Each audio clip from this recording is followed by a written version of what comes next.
aí, tudo bem? Boa noite.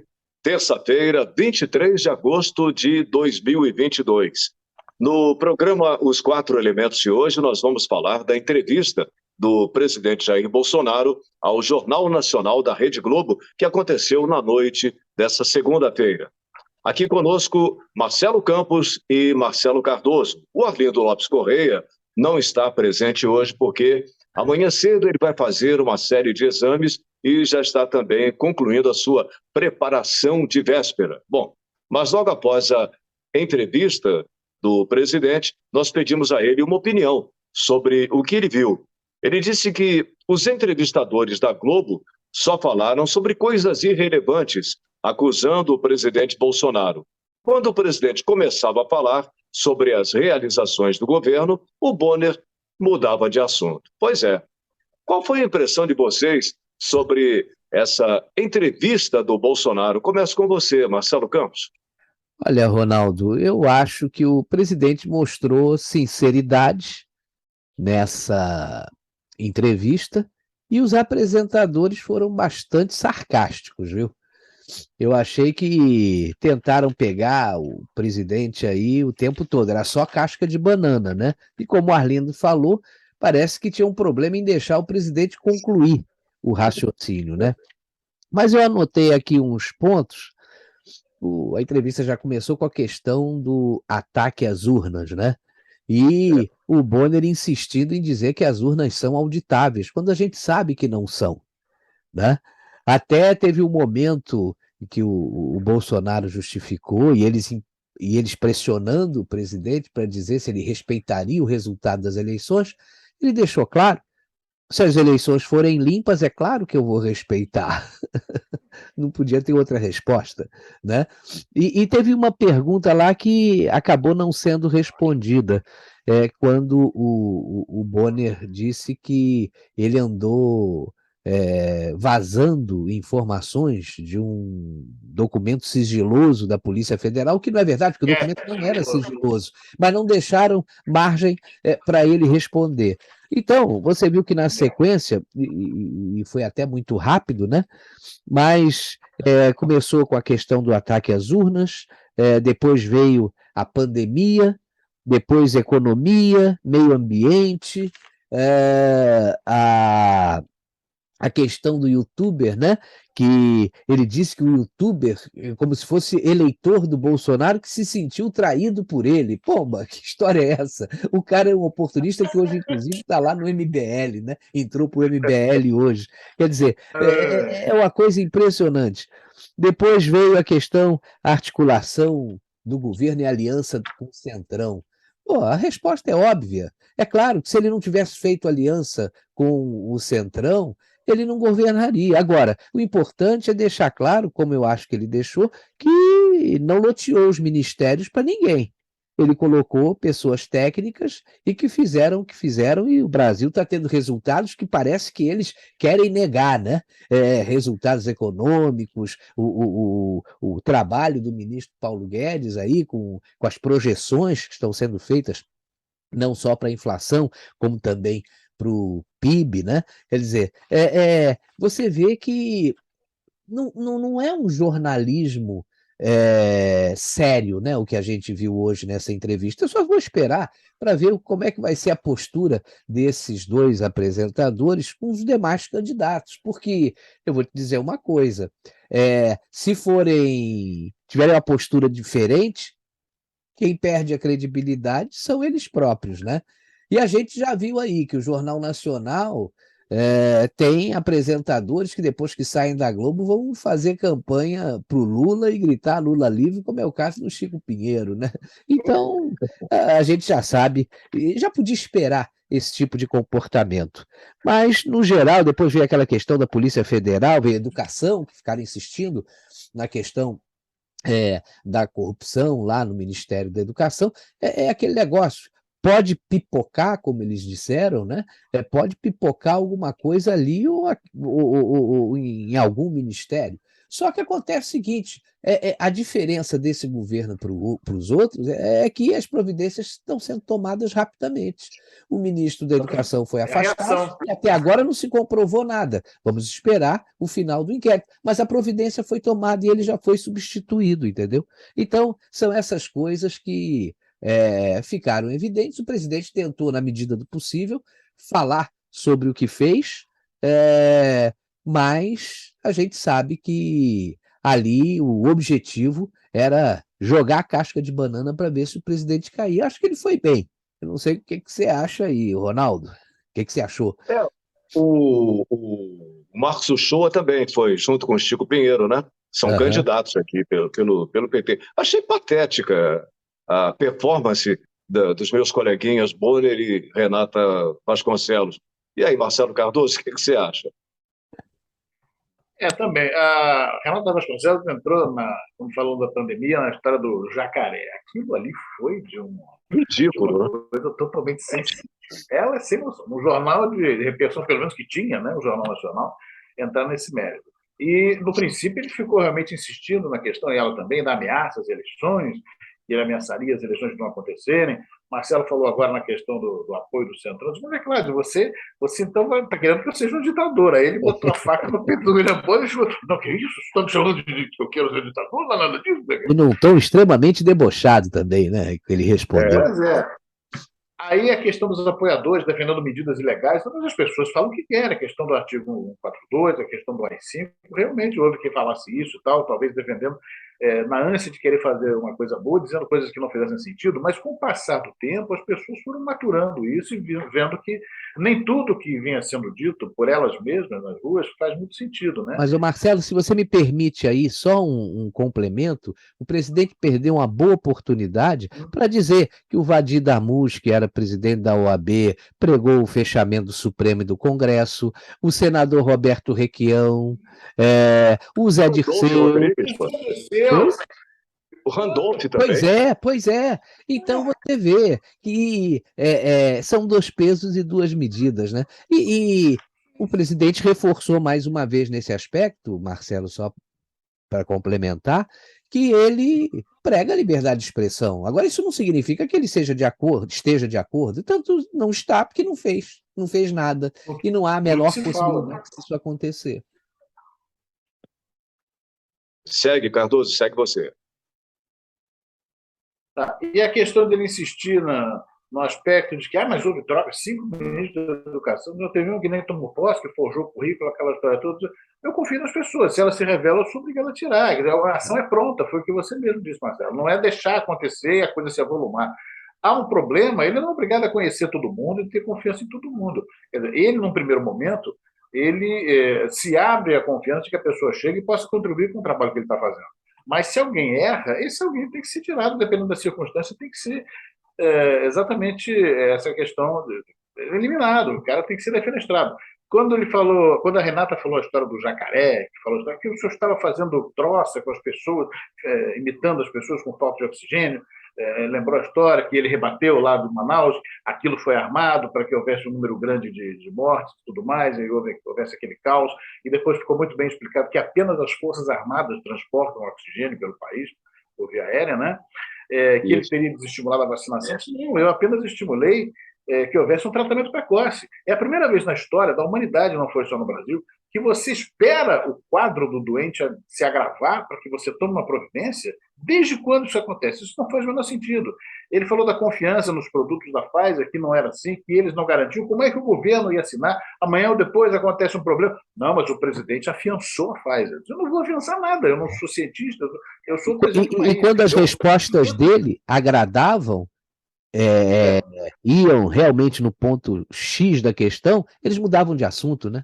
Cortaram 500 milhões de doses de vacina em tempo recorde, que a vacinação no mundo começou em dezembro de 2020, já em janeiro de 2021 a gente já estava com isso. Houve perseguição aos médicos, isso está ficando cada vez mais evidente. O noticiário está dando conta, as boas fontes de informação, o noticiário fidedigno, aquele que respeita a verdade dos fatos, preza a verdade dos fatos, está começando a mostrar. Hoje, Antônio Fauci, né? Hoje não, segunda-feira, ontem, né? o Antônio Fauci pediu demissão, de repente ele abandonou tudo que fez. ontem, segunda-feira, abandonou tudo que fez. Por nada, porque eu resolvi me aposentar, mas é assim, você sai como se estivesse saindo da francesa, e isso também ficou um negócio muito suspeito, né? A desautorização dos médicos, que a imprensa desautorizava os médicos. Os conselhos médicos eram dados por jornalistas, né? Pego no primeiro botequim ali da Pacheco Leão para ir para o estúdio da TV Globo para dizer o que eles achavam. E eram tidos como sumidades, e aquilo era assumido como informação verdadeira. E o próprio Bolsonaro citou o fato de que a OMS atestou que o Brasil foi um dos países que melhor se comportaram em relação à questão da crise da Covid, pela forma como agiu para controlar a situação, e que ele ficou de pés e maus atados também, né? E você viu a mudança de argumento do pessoal quando disse que não, mas a ordem era fique em casa e só saia se puder. Se puder. Essa foi a piada do ano, né? O se puder é de um sim. Agora tem agora estava vendo aqui, e já logo depois, né, a TV Globo, G1 colocou, né, logo depois, olhando no horário lá, logo depois do Jornal Nacional já estavam prints, né, reportagens aqui, Bolsonaro mentiu na entrevista ao Jornal Nacional. Tinha que acontecer alguma coisa, tinha que botar isso.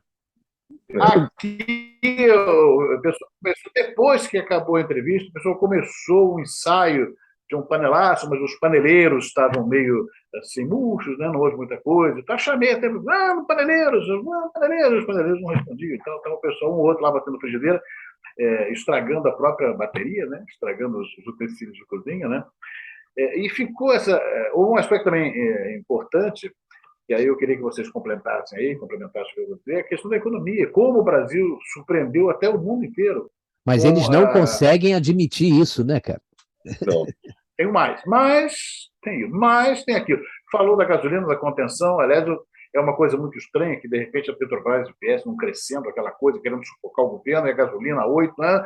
De repente, conseguiu-se baixar o preço e a Petrobras sossegou o facho. Não, além de sossegar o facho, continua tendo lucros astronômicos, sem o menor problema, distribuindo os dividendos para os acionistas. Quer dizer, tudo dá a impressão de que tinha uma questão política, não por parte do presidente que o Bolsonaro tinha colocado lá, mas por parte da máquina que fica embaixo e que domina ali o dia a dia da empresa, da companhia, né? Vamos aproveitar para comentar aqui os detalhes, né, dessa entrevista, né? Pois é, o Cardoso já falou aí que a Globo publicou um tweet, né, dizendo que em Niterói, Rio de Janeiro, houve panelaço. Aqui no meu prédio, teve 2 caras batendo panela e uma criança gritando, para Bolsonaro! Um negócio assim. Deu 3 pessoas e um cara... E é uma área pissolista, né, Ronaldo? Você aí em Laranjeiras tem vizinho só do PSOL, né? Aqui é um antro psolista petista. Eu sou aqui, eu passo de cabeça baixa aqui. Então, agora aí, Marcelo Campos, teve panelaço aí na Barra da Tijuca? Nada, rapaz, não ouvi absolutamente nada. Aliás, você vê, como você falou, o Globo publicou logo aí um tweet, né, falando do panelaço, dizendo panelaço no Rio, Niterói, durante a entrevista ao Jornal Nacional, confira lá. Tudo bem, pode ter acontecido, de fato, um panelaço numa região específica. Mas eu vi... Na Rua Lopes Quintas, por exemplo. Também. Mas eu vi vários posts na internet, porque quando o Globo publicou isso, muita gente começou a postar também, mostrando, olha, eu estou aqui em Macaé, eu estou aqui em Cabo Frio, eu estou aqui não sei onde, em várias localidades, em vários bairros, silêncio total, e mostrando com vídeo, né? Então, você vê que a Globo tem lado, né? E não adianta, vai tentar descredibilizar o presidente de qualquer jeito. Mas o que me chamou a atenção foi a repercussão na internet. Eu até anotei aqui, eu guardei aqui alguns. O Oi Luiz dizendo, engraçado, na época da pandemia, o povo só ouviu a mídia e os artistas falando fique em casa e não fique em casa se puder, como a Renata disse, né? Você vê que isso aí foi um ponto que chamou bastante atenção. E ele complementou. E a pandemia não acabou. O William Bonner falou, a pandemia não E acabou. o Oi Luiz ainda disse o seguinte, e pelo jeito os policiais também não, né? Porque senão não teriam batido tanto em quem saiu de casa para trabalhar. É a verdade. Outro foi o Raul Rolderf Nascimento, disse o seguinte, que o William Bonner e a Renata Vasconcelos não permitiram que o entrevistado respondesse as perguntas, que ele concluísse um raciocínio. Falam mais do que o convidado, fazem perguntas intermináveis e ainda param para comentar as próprias indagações. É um jornalismo de quinta categoria. Gostei também do comentário do Marcelo de Carvalho, um dos sócios da Rede TV. Ele disse o seguinte, para mim, o mais ridículo momento foi a entrevistadora com cara de pau dizer que a diretriz era o fique em casa se puder. Como eles não tivessem feito editoriais defendendo a prisão de comerciantes pobres, de tirar velhinhas da praça pública, são uns mentirosos. Teve também o Silvio Grimaldo, que disse que tática vagabunda essa do Bonner e daquela outra guria. Fazem uma dezena de perguntas, interrompem o presidente o tempo todo e não deveriam responder a nenhuma questão. E não deixam ele responder a nenhuma questão. Bando de cretinos. Vocês vejam o seguinte, né? Os pontos que a gente até comentou aqui foram os que ficaram aí em evidência, né? Essa questão do fique em casa, e saia se puder, que isso nunca existiu por parte da TV Globo. Isso aí é fake news, né? Isso é fake, né? E essa questão de não deixar o entrevistado concluir o raciocínio. E esses pontos foram aí bem marcantes, Ronaldo e Marcelo. Marcelo Cardoso, teve panelaço aí em Jacarepaguá? Diz pra gente. Não, eu até fui para a janela cobrar o pessoal. Cadê os paneleiros? O pessoal não apareceu, tal coisa. Houve uma ou outra demonstração aqui, mas o pessoal logo murchava e tal, muito pouco expressivo, né? E essa coisa da mentira, isso ficou tão evidente, né? Eu li também qualquer coisa, o cara dizendo assim, não, mas a Renata Vasconcelos parecia um psicopata. O olhar dela, aquela coisa, como se ela quisesse comer o fígado do Bolsonaro ali no estúdio. Era um negócio de maluco. Foi um tribunal inquisitivo aquilo ali, né? Não foi uma entrevista. E o outro também comentou, quero ver se na quinta-feira vão servir até cafezinho para o Lula no estúdio. Alguém falou isso. Porque eu acho que todo mundo tem que assistir a todas. Tem que alguém oferecer a água, que ele tanto reclamou, né? Que não tinha garçom. Mas se me oferecer água, a Marina Chauí vai lá e arranca a garrafa da mão dele. Ele vai falar bobagem. Vai dizer que quer bater em mulher? Bate em outro lugar. Dentro de casa, não. Que foi a pérola coisa, né? Rapaz, olha, é só deixar o Lula falar sem interferência de marqueteiro, rapaz, que ele é o maior cabo eleitoral do Bolsonaro. Ele, o William Bonner e a Renata Vasconcelos, pode ter certeza. Agora, tem o Ciro Gomes agora, hein? Vamos acompanhar aí para ver. Mas eu queria destacar um outro ponto. Ciro não segura, não, né? Ciro...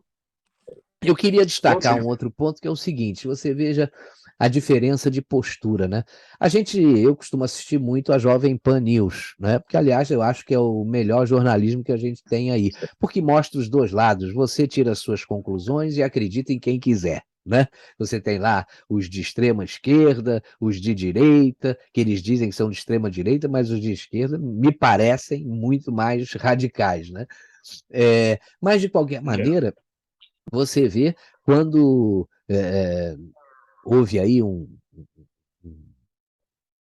não foi debate, mas uma sabatina, né, com os candidatos ao governo, você vê a postura dos jornalistas da Jovem Pan extremamente respeitosas, indo nos pontos chaves das questões que precisam ser esclarecidas para o eleitor. Aí vai haver a rodada com os presidentes da República lá na Jovem Pan, mas o Lula já disse que não vai. Como o Haddad, entre os candidatos ao governo de São Paulo, também não apareceu e tinha confirmado. Então você vê o seguinte, as coisas vão começar a ficar muito claras, e a gente sabe, com certeza, o que a gente não quer para o Brasil. Olha, eu admito, já disse isso aqui uma vez, não sei nem se foi aqui nos 4 elementos, mas eu admito que você não goste do Bolsonaro, que uma pessoa não gosta do Bolsonaro, e pode votar deve votar no candidato que acredite, mas só não pode votar num ladrão, num ex-condenado, né? Que foi descondenado por manobra, mas os crimes não foram perdoados. Tem provas vastas, de acordo com os 3 níveis da justiça, as 3 instâncias que não há inocência. Pois é. Então, pelo amor de Deus, você pode votar em qualquer um. Não gosta do Bolsonaro? Vai votar no Ciro, vota na Simone Tebet, vota até nos outros candidatos mais desconhecidos. Mas votar no Lula, que já mostrou do que é capaz, trazer isso de volta, aí vai dar uma de Alckmin, né? Que diz que voltou ao local, quer voltar ao local do crime, agora vira vice do cara. É brincadeira, né? Agora tem um prato novo, né? Chuchu com Lula e chuchu, né? Pois é. Mas a Lula o sabor prevalece, né, sobre o chuchu, porque esse chuchu aí tá carta fora do baralho, né? Agora, sexta-feira tem Bolsonaro no Pânico, meio-dia. Também imperdível. Também imperdível. Agora, eu vou te dizer uma coisa, hein? Uma coisa é certa. Com o Bolsonaro lá no Jornal Nacional, rapaz, a TV Globo teve a maior audiência de 2022. Sim. Pode ter certeza. Até o final da entrevista. Depois voltou tudo ao normal. Olha, você sabe de uma coisa? A Globo fez um sorteio, né, para estabelecer essas datas. E disse que fez na presença dos assessores, né? Assim como tem os sorteios dos relatores dos processos no STF, né? Como tem os sorteios das chaves da Copa do Brasil na CBF, são sorteios, né? Aí você veja só, vamos dizer que a coisa foi manipulada. O Bolsonaro me é sorteado para fazer a entrevista no dia 22. O Destino fala e deixa as coisas. E o Lula no dia 25, dia do soldado. Né? É verdade. Olha só. Vamos ver. Bom, coisas do destino, né? Mas eu achei, Ronaldo, que o resultado, na medida do possível, foi bom para o presidente, porque diante do nível do jornalismo que a gente viu e das tentativas de desestabilizar o presidente, ele saiu muito bem. Bom, já estamos em cima do nosso tempo, né? Vamos chegando ao final do nosso... Os 4 elementos de hoje. E foram 3, né? O Arlindo Lopes Correia, né? Estou até lembrando aqui que o Arlindo Lopes Correia não participou da edição de hoje, porque está se preparando para exames amanhã. Mas ele, como já mostrei, deixou suas impressões sobre uma parte do debate. Debate não, da entrevista, né, do Bolsonaro na Globo, né? Mas foi um debate, né? Bolsonaro contra William Bonner e Renata Vasconcelos. É verdade. Agora, na semana que vem, né, estaremos todos juntos, inclusive com o Arlindo Lopes Correia. Um abraço para todo mundo, beijo grande, até lá. Valeu, William Bonner e Renata Vasconcelos, que fiquem calmos se puderem. Tá? Tchau.